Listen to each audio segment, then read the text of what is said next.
Tuhan firman-Mu ajaib, kekal meski gunung menghilang. Tiada huruf yang gagal, tak terpatahkan siasat. Hidup seperti-Mu ya Allah, lebih dari emas.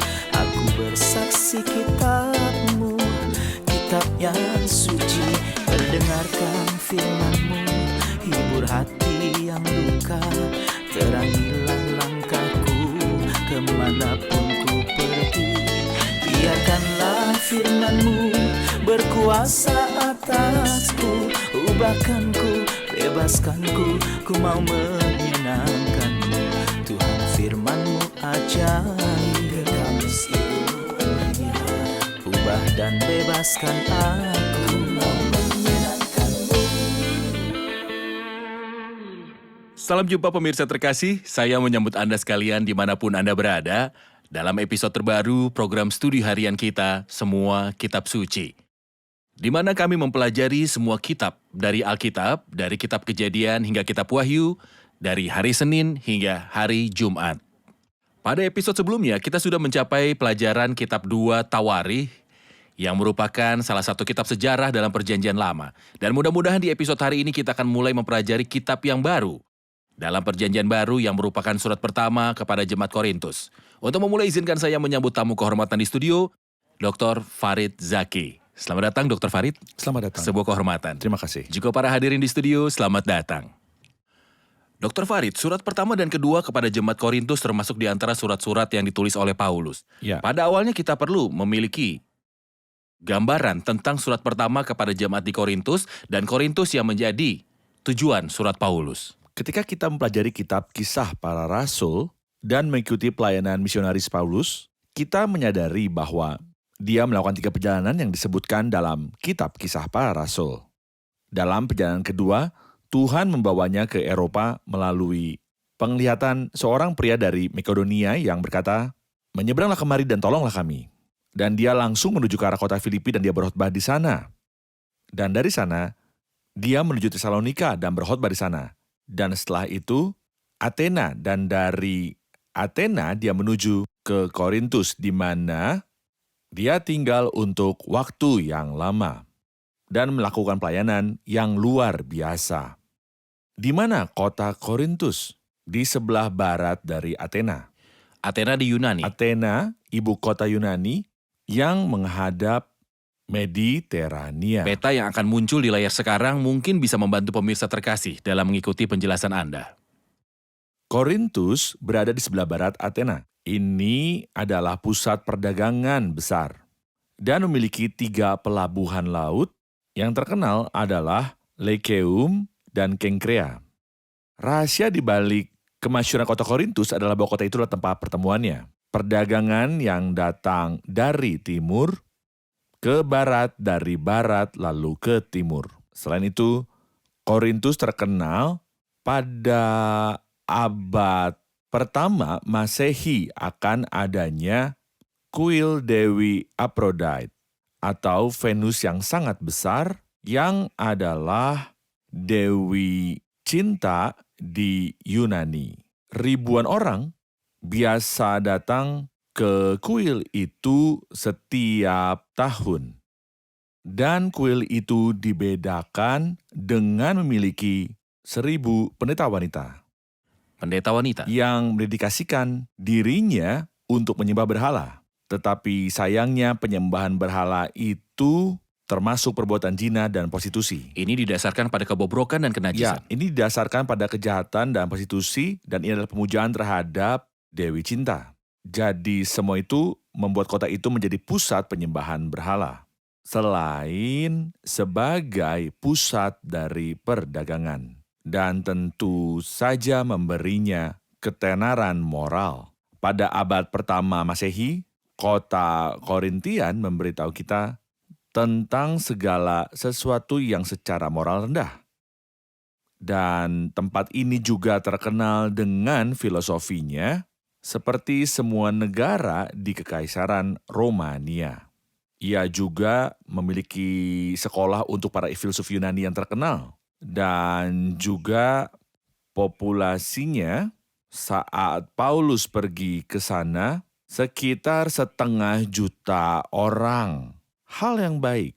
Saudara ayat, Paulus sang rasul membawa Injil Kristus ke kota dengan deskripsi yang begitu menakutkan. Dr. Farid, Anda telah memberi kami sebuah latar belakang yang gelap tentang kota ini. Kota Ya. yang berada di bawah kendali iblis dengan kerusakan dan juga kenajisan. Tepat. Dan sejumlah besar imam berhala yang bekerja dalam prostitusi. Saya ingin bertanya kepada Anda, bagaimanakah Paulus menembus semua kegelapan ini dengan pemberitaan Ya. Injil? Bagaimana dia bisa menembus kegelapan yang suram itu dengan Injil? Ketika kita membaca kitab Kisah Para Rasul pasal 18, kita tahu bahwa sebelum kedatangan Paulus di sana, Tuhan telah mempersiapkan jalan untuk pelayanannya dengan mengirimkan ke sana sebuah keluarga yang terdiri dari Priscilla dan Aquila, yang adalah 2 orang Yahudi, dan mereka tinggal di Roma, tetapi gubernur mengeluarkan perintah untuk mengusir orang Yahudi. Jadi keduanya datang dan tinggal di Korintus, dan mereka adalah pembuat kemah, dan Paulus juga bekerja sebagai pembuat tenda, jadi mereka tinggal bersama. Dan perusahaan mereka memberikan Paulus semacam dukungan moral dan spiritual. Seperti biasa, Paulus mulai berkhotbah di sinagoga Yahudi, dan dia biasa pergi ke sinagoga di kota manapun untuk menginjil pada orang-orang Yahudi dan membuktikan bahwa Yesus Kristus yang dinyatakan oleh nubuatan adalah orang yang sama yang datang, mati, dan dibangkitkan, dan hidup di surga memberikan keselamatan. Seperti biasa, orang-orang Yahudi membuat keributan terhadapnya karena mereka menolak pesan itu. Selalu menentang. Mereka menentang. Jadi ketika mereka menolaknya, dia tidak pergi tapi dia pindah ke rumah seseorang bernama Titus Justus yang berada di sebelah sinagoga. Dan pelayanannya dimulai dan dilanjutkan. Dan Paulus tinggal di kota ini selama lebih dari 18 bulan. 1,5 tahun. 1,5 tahun. Tuhan menguatkannya.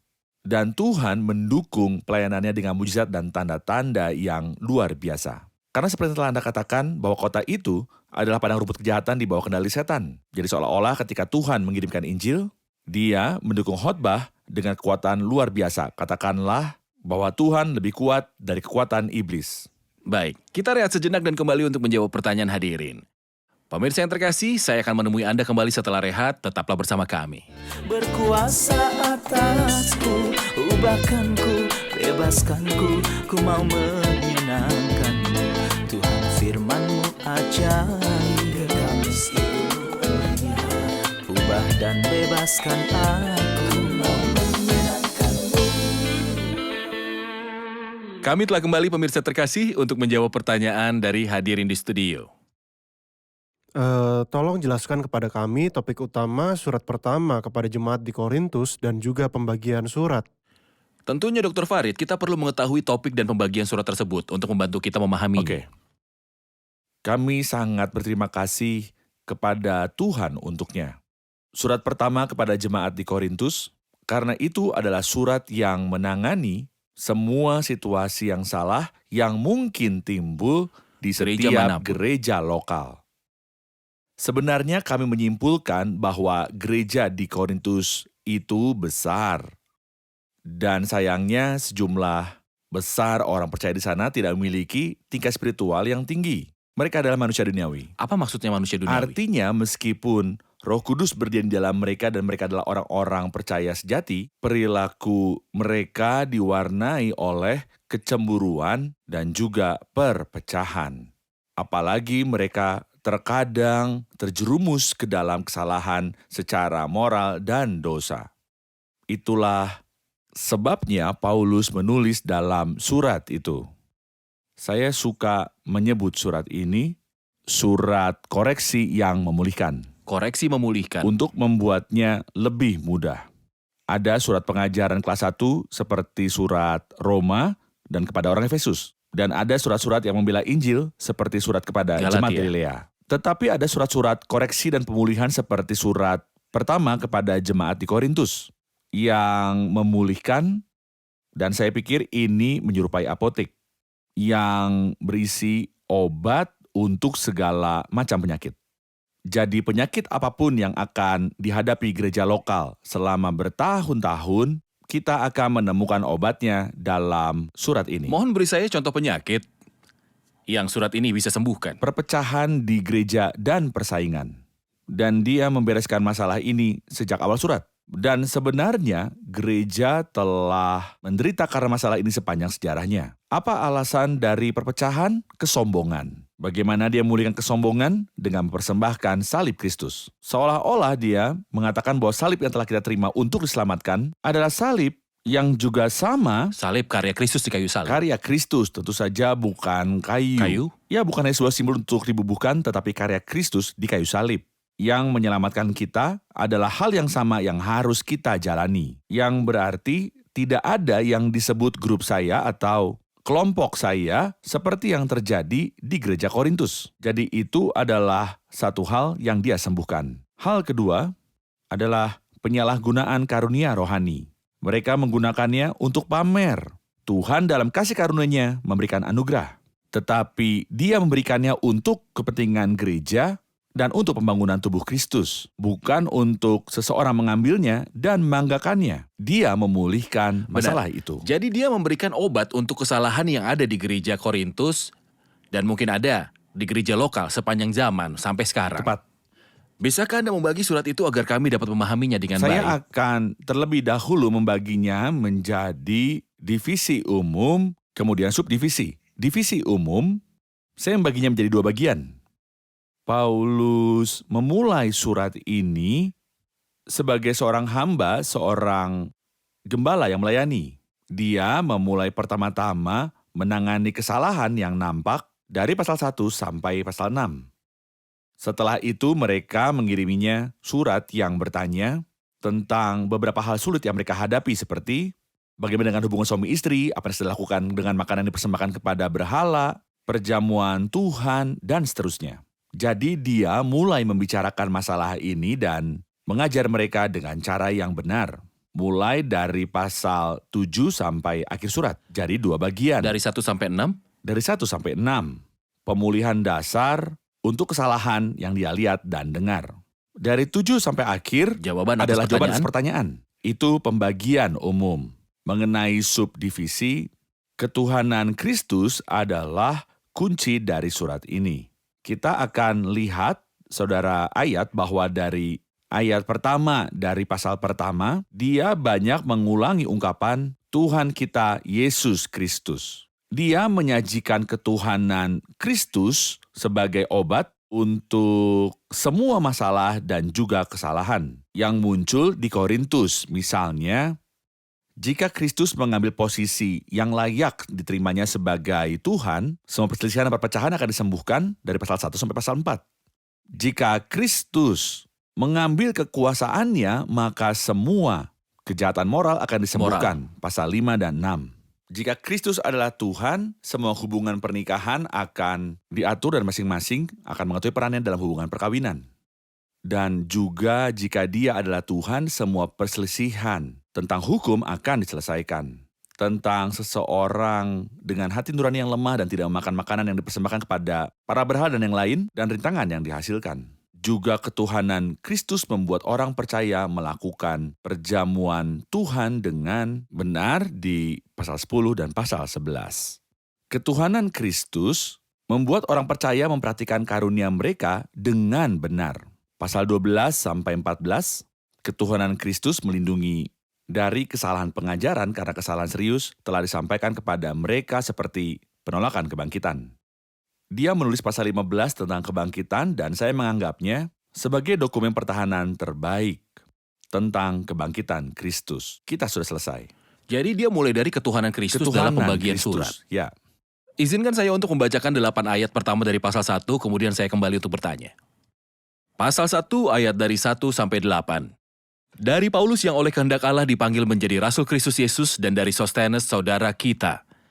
Kepada jemaat Allah di Korintus, yaitu mereka yang dikuduskan dalam Kristus Yesus dan yang dipanggil menjadi orang-orang kudus, dengan semua orang di segala tempat yang berseru kepada nama Tuhan kita Yesus Kristus, yaitu Tuhan mereka, Tuhan kita. Kasih karunia dan damai sejahtera dari Allah Bapa kita dan dari Tuhan Yesus Kristus menyertai kamu.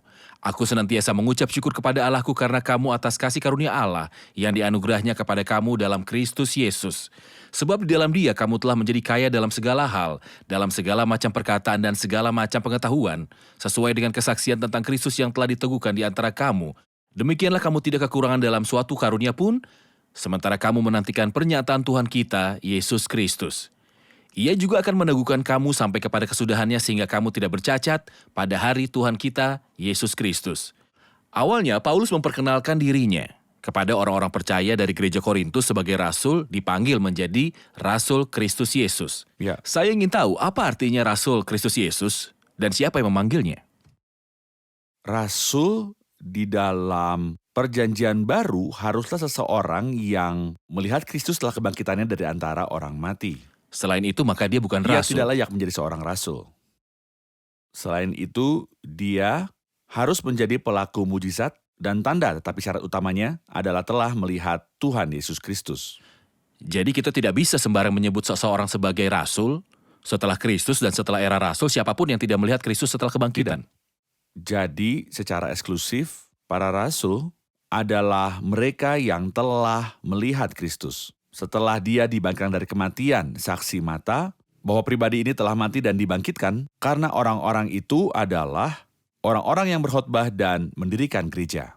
Jika seseorang belum pernah melihat, maka seorang dari orang-orang yang dia khotbahkan mungkin bertanya kepadanya, apakah dia telah melihat Kristus? Dan jika jawabannya tidak, maka kesaksiannya tidaklah lengkap. Jadi mereka haruslah orang-orang yang telah melihat Kristus. Dan terlebih lagi hal kedua, seperti yang saya katakan, mereka pelaku mujizat. Benar. Mengenai Paulus, misinya dibedakan dari 12 lainnya dengan fitur khusus, yaitu bahwa Kristus memanggilnya dari kemuliaan.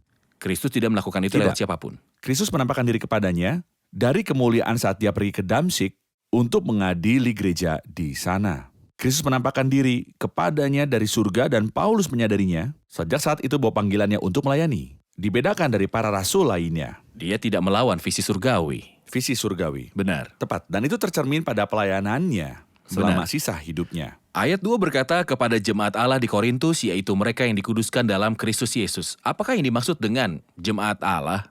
Dan apa artinya dikuduskan? Bagaimana manusia dapat mencapai keadaan pengudusan? Apakah dia mencapainya dalam hidupnya atau setelah kematian? Indah. Gereja Tuhan dikaitkan dengan Tuhan karena dia adalah perancang dan pembangunnya. Tuhanlah sumbernya. Ya, dan tentunya kita tidak berbicara tentang sebuah bangunan atau tempat, tetapi kita berbicara tentang individu, tentang orang percaya. Jadi ketika Alkitab mengatakan jemaat, itu berarti orang percaya. Hal kedua, dikuduskan dalam Kristus Yesus. Berarti diasingkan dan didedikasikan untuk Kristus. Dan sebenarnya, saya akan mengatakan dengan cepat bahwa Alkitab mengajarkan kita bahwa ada 4 macam pengudusan. Apakah mereka? Pengudusan sebelum iman. Petrus berkata tentang itu dikuduskan oleh Roh supaya taat. Yang artinya Roh Kudus terus berperang melawan orang berdosa sampai dia membuatnya menerima Kristus. Mendedikasikannya. Mendedikasikannya. Pada iman ada pengudusan lain segera setelah seseorang percaya dan itulah yang Paulus bicarakan di sini dan berkata dikuduskan bagi Kristus. Sejak beriman di dalam darah Kristus, saya bukanlah milik dunia lagi. Tetapi saya milik Kristus. Itu disebut disucikan. Saya tidak melakukan apa-apa agar itu terjadi. Itu sebabnya orang beriman disebut orang suci. Bukan karena mereka telah mencapai tingkat praktis atau mereka mencapai tingkat spiritual yang tinggi dari yang lain, maka kami menyebut mereka sebagai orang suci. Atau gereja menjadikan mereka orang suci. Tidak. Hal ketiga adalah pengudusan. Selama perjalanan iman, Alkitab mengatakan tentangnya, hendaklah kamu menjadi kudus dalam seluruh hidupmu sama seperti Dia yang kudus. Itulah yang kita sebut pengudusan praktis sehari-hari. Pengudusan praktis dalam kehidupan sehari-hari. Pengudusan oleh firman melalui kasih karunia. Ya, proses pemisahan dari dunia dan pengabdian kepada Kristus. Pengudusan terakhir akan terjadi ketika Kristus akan datang. Menjemput gereja. Maka kita akan menjadi miliknya dalam roh jiwa kita, dan tubuh dan kita akan benar-benar terpisah dari dunia ini dan kita akan meninggalkannya. Jadi siapapun orang percaya di bumi dapat berkata sekarang bahwa dia adalah orang suci di dalam Kristus? Jika dia adalah seorang percaya sejati, menurut ajaran Alkitab, dia bisa berkata, saya orang kudus di dalam Kristus. Bukankah itu dianggap membual atau berpura-pura? Ini tidak dianggap menyombongkan diri. Tapi saya mengatakan bahwa dia harus mendukung pengakuannya dengan perilaku yang konsisten dengan apa yang dikatakannya, agar masyarakat dapat menerimanya. Tetapi secara pendidikan, setiap orang percaya sejati disebut orang kudus di dalam Kristus. Orang kudus. Bahkan juga orang percaya di Korintus yang melakukan kesalahan dalam hidup mereka. Kita rehat sejenak dan kembali untuk menjawab pertanyaan hadirin. Pemirsa terkasih, kami akan segera kembali setelah rehat. Berkuasa atasku, ubahkanku, bebaskanku, ku mau menyenangkanmu. Tuhan firman-Mu ajaib, kami seluruhnya. Ubah dan bebaskan aku, mau menyenangkanmu. Kami telah kembali pemirsa terkasih untuk menjawab pertanyaan hadirin di studio. Rasul Paulus mengatakan dalam ayat 3, damai sejahtera dari Allah Bapa kita dan dari Tuhan Yesus Kristus menyertai kamu. Mengapa Paulus selalu memiliki kasih karunia dan damai sejahtera untuk dipersembahkan sebagai salam kepada orang-orang? Mengapa Rasul Paulus selalu mengucapkan rahmat dan damai sejahtera dalam salamnya? Karena dua alasan. Alasan pertama adalah alasan leksikal. Karena rahmat adalah sapaan yang biasa di dunia Yunani. Kata damai, shalom, adalah sapaan yang biasa dalam ajaran agama Ibrani. Jadi dia menggabungkannya karena dia berbicara kepada orang-orang beriman. Dimanapun. Dengan latar belakang Yunani ataupun Ibrani. Alasan kedua adalah bahwa setiap gereja membutuhkan kedua hal tersebut. Dibutuhkan anugerah dari Tuhan untuk melakukan apa yang menyenangkan Tuhan. Dan membutuhkan kedamaian agar individu-individu gereja dapat hidup dalam damai satu sama lain. Dalam pengalaman Kristen, mana yang lebih dulu? Apakah saya menikmati damai dengan Tuhan sebelum kasih karunia atau sebaliknya? Saya diselamatkan oleh kasih karunia. Itulah awal perjalanan saya. Dan segera setelah saya diselamatkan oleh kasih karunia dan dibenarkan di hadapan Allah, saya menikmati kedamaian dengan Tuhan dalam hidup saya. Dan saya melihat bahwa keduanya saling terkait. Saya membutuhkan anugerah setiap hari, dan juga anugerah mengarah pada kehidupan yang damai setiap hari. Anda telah mengatakan di bagian pendahuluan bahwa orang-orang percaya di Korintus secara rohani berada di bawah standar. Ya. Tetapi dia memberitahu mereka di ayat 4, aku senantiasa mengucap syukur kepada Allahku karena kamu, atas kasih karunia Allah yang dianugerahkannya kepada kamu dalam Kristus Yesus.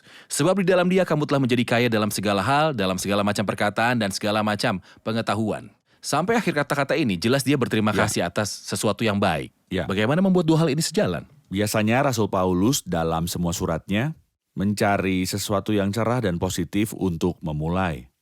Dan di sini dia tidak menemukan sesuatu yang praktis dalam perilaku mereka untuk memulai dan memuji mereka. Jadi dia memuji atas apa yang Tuhan telah berikan pada mereka. Anugerah Tuhan untuk mereka. Dalam bahasa hari ini dia tidak melihat separuh gelas yang kosong, tetapi dia melihat separuh yang terisi. Dan sebenarnya itu pelajaran bagi kita. Sebagai orang percaya tentang bagaimana berusaha dengan satu sama lain. Biasanya mata kita melihat kesalahan dan bukan hal-hal yang baik.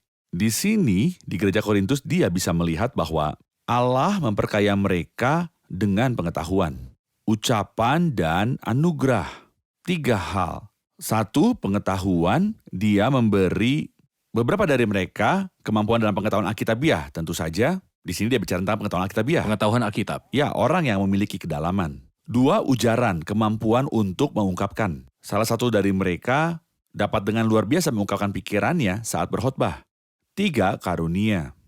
Kita akan berbicara tentang karunia nanti. Tetapi gereja dengan jumlah karunia terbesar adalah gereja Korintus. Jadi bersyukur pada Tuhan apa yang dia berikan pada mereka. Jadi kita belajar bahwa jika kita tidak dapat menemukan pada saudara-saudari kita apa yang dapat kita syukuri, kita berterima kasih karena Tuhan memilih Dan apa yang mereka, Tuhan berikan mengaruniai mereka. pada mereka. Jemaat di Tesalonika mempunyai pengharapan dan karya iman, tetapi mereka tidak memiliki apa-apa. Namun dia berterima kasih kepada Tuhan atas pemberian itu. Tuhan memberkati Anda, Saudara Farid. Terima kasih. Kita simpulkan episode ini bersama hadirin. Kami ingin mendapat tanggapan tentang surat pertama kepada jemaat di Korintus tentang kota itu sendiri. Surat pertama untuk jemaat Korintus ditulis oleh Rasul Paulus dan itu adalah surat pemulihan koreksi yang dia tulis karena mereka adalah orang percaya duniawi dan memiliki beberapa masalah. Paulus mengunjungi kota Korintus dalam perjalanan misionerisnya yang kedua. Dia tinggal di Korintus paling lama, hampir 18 bulan. Mengenai kota Korintus, ia terletak di sebelah barat Athena, ibu kota Yunani, dan dianggap sebagai pusat perdagangan besar dan memiliki 3 pelabuhan laut. Salah satunya, Kengkrea. Itu memiliki kuil persembahan berhala, kuil Dewi Venus, Dewi Cinta, yang memiliki 1000 imam. Jadi itu adalah kota penyembahan berhala yang besar. Populasinya sekitar 500 juta ketika Paulus mengunjunginya. Dan kota itu terkenal dengan filosofinya. Hebat, terima kasih Ehab, Tuhan memberkati Anda. Kami ingin tahu bagaimana Paulus menembus atmosfer yang rusak itu dengan terang Injil. Sebenarnya Tuhan telah mempersiapkan jalan bagi Paulus bahkan sebelum tiba di kota itu. Ada sebuah keluarga di sana, keluarga Priscilla dan Aquila. Mereka adalah orang percaya dan membuat tenda seperti Paulus. Dia tinggal bersama mereka pada awalnya, kemudian dia memulai khotbahnya dari sinagoga Yahudi. Dan ketika mereka menolaknya, dia pindah setelah itu ke rumah seseorang bernama Tistus Justus. Dan dia tinggal di sana untuk waktu yang lama seperti yang telah kita dengar. Dan selama itu Tuhan mendukungnya dengan keajaiban dan mujizat yang luar biasa. Terima kasih, Tuhan memberkati Anda semua. Terima kasih Dr. Farid, kita lanjutkan diskusi di episode selanjutnya. Pemirsa terkasih, kita mengetahui dalam episode ini bahwa surat pertama kepada jemaat di Korintus ditujukan kepada sebuah gereja yang bermasalah. Dan Tuhan dalam kasih karunia-Nya bermaksud agar masalah-masalah ini muncul di permukaan untuk menawarkan pemulihan dan koreksi bagi kita segala usia. Seolah-olah Alkitab mengatakan bahwa tidak ada obat kecuali dalam firman Tuhan. Tidak ada obat untuk perpecahan, masalah, dan moral yang rendah, tetapi kembalinya jiwa kepada firman Tuhan. Tuhan telah menyimpan bagi kita dalam firman semua sumber pemulihan. Jika Anda berada di gereja, atau Anda tidak memiliki gereja, atau Anda sedang menderita dari pertikaian, jika Anda merasa bahwa Anda kurang secara spiritual, kembalilah ke firman Tuhan, apotek yang penuh dengan segala macam pengobatan. Hanya dengan firman Tuhan, semua urusan bisa diluruskan. Ketika Anda kembali dan Tuhan menyelidiki Anda, dan Anda kembali dengan pertobatan yang tulus, Tuhan bisa membuat Anda berdiri di atas kaki Anda lagi. Itu sebabnya jangan abaikan Alkitab. Kembalilah ke Alkitab. Pertanyaan episode hari ini yang berhubungan dengan surat ini, siapakah yang menyebut Paulus sebagai rasul dalam kerasulan? Siapa yang memanggilnya untuk pekerjaan rasul? Dan apa syarat rasul? Siapakah yang memanggil Rasul Paulus menjadi rasul? Dan apakah syarat rasul? Sepanjang pelajaran kita dalam surat pertama kepada jemaat di Korintus, saya harap Anda mengirimkan jawaban setiap hari atas pertanyaan ini, dan di akhir pembahasan surat ini, kami akan kirimkan hadiah berharga. Sampai jumpa di episode selanjutnya. Tuhan menyertai.